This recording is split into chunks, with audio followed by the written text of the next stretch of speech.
आज Doubtnut app download करें। Doubtnut पर अपने सभी गणित, रसायन विज्ञान, भौतिक विज्ञान और जीव विज्ञान के डाउट्स का करो सफाया।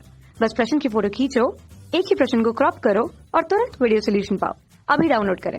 प्रश्न है, निम्नलिखित का अध्ययन कीजिए। ए, ये फेफड़ों की एल्वियोलाई कैविटी का स्तर बनाती है। बी, ये नम सतह जैसे बकल कैविटी व ओएसोफेगस का स्तर बनाती है। सी, ये श्वेत ग्रंथियों की नलिकाओं में पाई जाती है। डी, ये श्वेत ग्रंथि तथा लार ग्रंथि का स्तर बनाती है।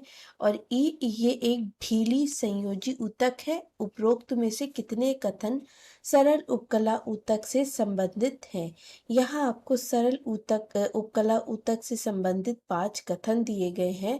आपको पहचानना है कि इन 5 कथनों में से कौन से कथन हैं जो इस सरल उपकला ऊतक से संबंधित है और कौन से नहीं। तो चलिए जानते हैं। सबसे पहले हम जानेंगे कि ये उपकला ऊतक क्या होते हैं। तो उपकला ऊतक तो यहाँ पर वह जंतु ऊतक जो अंगों को सुरक्षा देते हैं।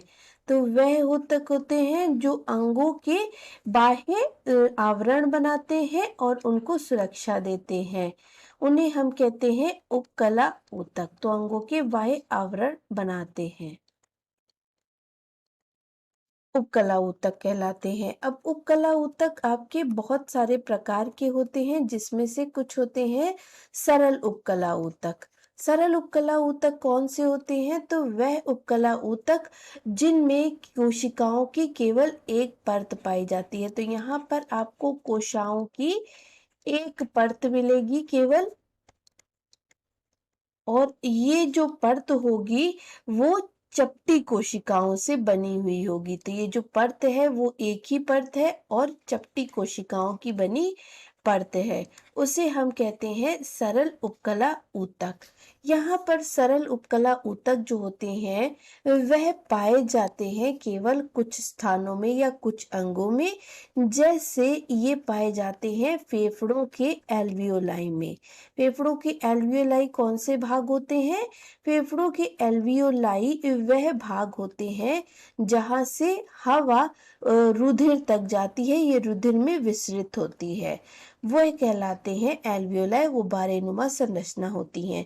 तो फेफड़ों के जो एल्वियोलाई होते हैं उनके स्तर बनाती है ये आपकी सरल उपकला ऊतक। इसके अतिरिक्त ये कहाँ मिलेंगे? ये आपके मिलेंगे नेफ्रॉन में, जो ग्लोमेरुलस होती है। तो ग्लोमेरुलस जो नेफ्रॉन में पाया जाता है उसका भी ये स्तर बनाती है। इसके अतिरिक्त ये पाए जाते हैं आपके कुछ ग्रंथियों में। जैसे ये ग्रंथि में पाए जाते हैं जिसे हम कहते हैं स्वेद ग्रंथि, या जिससे पसीना निकलता है वह वाली ग्रंथि। तो ये स्वेद ग्रंथि में पाए जाते हैं और ये पाए जाते हैं लार ग्रंथि में। स्वेद ग्रंथि और लार ग्रंथि में पाए जाते हैं। कहाँ पर? इन दोनों ग्रंथियों का ये स्तर बनाती है, अंतः स्तर बनाती है ये उपकला ऊतक या सरल उपकला ऊतक। तो इस प्रकार से ये पाई जाती हैं।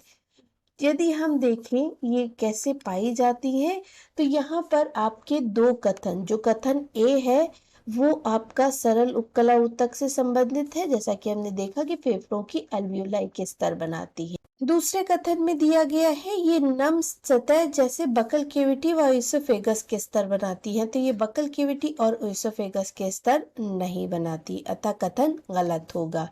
तीसरा है ये श्वेत ग्रंथियों की नलिकाओं में पाई जाती है। तो श्वेत ग्रंथि की नलिकाओं में सरल उपकला ऊतक नहीं पाए जाते, क्यूबॉइडल उपकला ऊतक पाए जाते हैं। तो ये भी कथन असत्य होगा।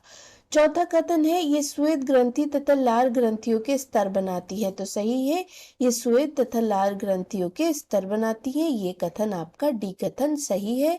ये एक ढीली संयोजी ऊतक है। तो ये संयोजी ऊतक तो है ही नहीं, ये आपकी उपकला ऊतक है। तो ये भी कथन आपका गलत कथन होगा। यहाँ हमें जैसा कि दिखाई दे रहा है ए और डी कथन सही कथन है और सरल उपकला ऊतक से संबंधित कथन है।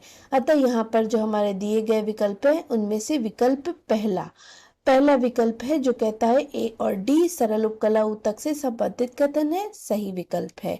क्योंकि पहला सही है तो जैसा कि हम देख रहे हैं बी गलत है, बी नहीं संबंधित है और सी भी आपका संबंधित नहीं है, अतः ये विकल्प गलत होगा।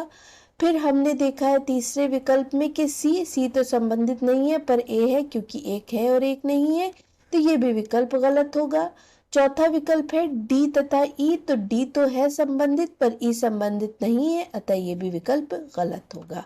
आशा करते हैं आपको आपके प्रश्न का उत्तर मिल गया होगा। धन्यवाद। कक्षा 6वीं से 12वीं से लेकर नीट, IIT, JEE वो एडवांस के लेवल तक 1 करोड़ से ज्यादा छात्रों का भरोसा। आज ही डाउनलोड करें डाउटनेट ऐप या व्हाट्सएप करें अपने सारे डाउट्स 8400 400 400 पर।